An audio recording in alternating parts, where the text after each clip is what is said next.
would say that one of the first things I think that we need to understand is that there's the difference between a want and a need, Yep.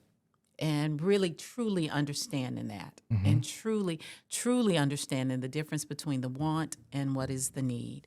And that will make a big, huge difference. I think another thing that I see is that sometimes a lot of our families come to us and there's like, when we're talking about having something set aside for an emergency, because you never know when an emergency might occur. Right. And people think that you've got to put a lot of money towards that. Hmm. And it is not. That is not the case. So if your paycheck only allows for $5, Hmm. $5 a week, then that's what you do. That's where you start. You start where you're at. You don't think of the big picture, because if you just take it and you just put aside that $5 a week, Right. then at that point you've taken the first step.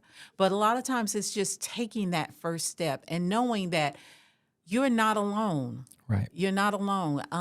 No matter what, people are struggling all together, just all around.